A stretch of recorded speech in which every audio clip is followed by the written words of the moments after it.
Well, good afternoon, neighbor. I'm so glad you stopped by.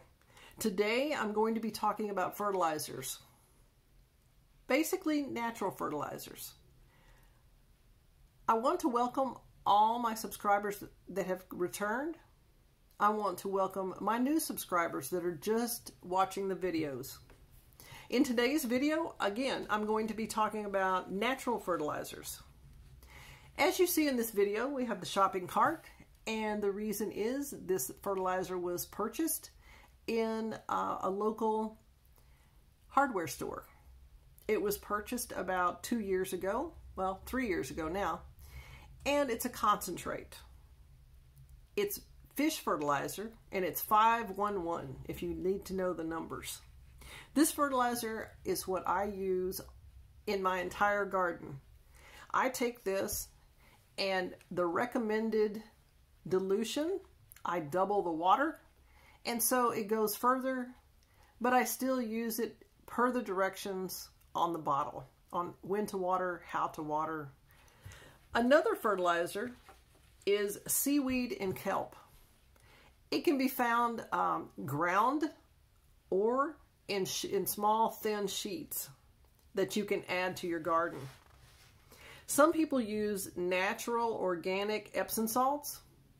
And again, before you start amending your soil, have it tested, because your area of garden could need nitrogen, and then in the next acre it could need potassium. It could need something else. You just never do know. It depends on what was grown there. Are you rotating your crops?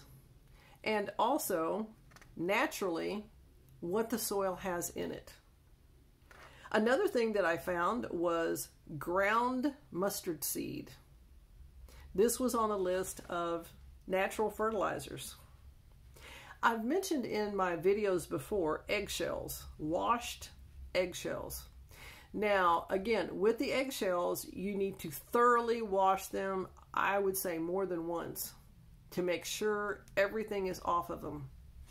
Then you put them in a very low heat environment of an oven maybe, dry them out and watch them carefully, and then pulverize them into a powder or very small pieces so they can be absorbed into the soil easier and the plants can use them.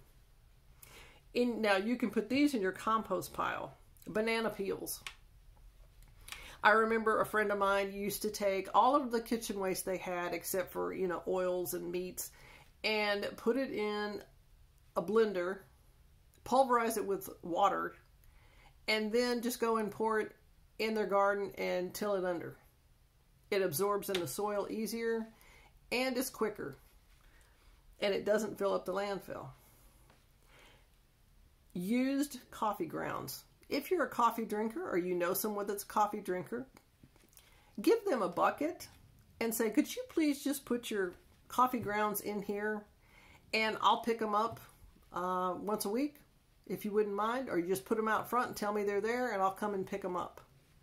Go to your local coffee shops. Ask them if they have used coffee grounds. One in particular usually has a bucket that says used coffee grounds, and they have them in Mylar bags for you, and they are happy to get rid of them. Now, when everyone finds out that coffee grounds are great for your garden, all of a sudden you can't find the coffee grounds at the shops. But go to a local coffee shop, talk to the manager maybe, and say, I'm really trying to beef up my garden, and I would really appreciate it if I could pick these used coffee grounds up and get them out of your way. And they probably will say, of course, I'll stick them in a 5-gallon bucket in the back and I'll text you when they're ready. Apple cider vinegar is something good for your garden. I mix it in with half and half water, half apple cider vinegar, and I mix it into the soil in the proper area that might need it. Wood ash. If you have a wood burning stove or a fireplace, take the wood ash or the ash and spread it out in your garden, flower beds, and till it under. There are so many different things that you can use in your garden. I've just mentioned a few in this video, but research some of these on how to use these, and then stock up on the ones that you think you might use the most. The fish emulsion, again, you can find it at your local hardware store. If you have rabbits, you could use what they leave behind. It's excellent fertilizer. Another excellent fertilizer, and it's a plant, is clover. It puts nitrogen back into the soil. It looks nice. It's a pretty green in the spring, and it's got a very nice little purple flower. Now, you can have red clover that does the same thing. A lot of gardeners will plant red clover as a cover crop and then till it under when they get ready to plant their garden. Comfrey is a plant that is excellent for putting nutrients and vitamins and minerals and everything that gardeners might need back into the soil. It is an invasive plant, so you'll want to make sure and put it in a place that it can grow freely. You can take the leaves, just clip them off, because it does grow about 3 feet tall, about 3 feet wide. Clip them off periodically, and what I do is in the fall, I just put them in the garden and cover them. So it composts by itself all winter, and then I till it under, and the garden is ready to go. Well, neighbors, I am so glad you stopped by.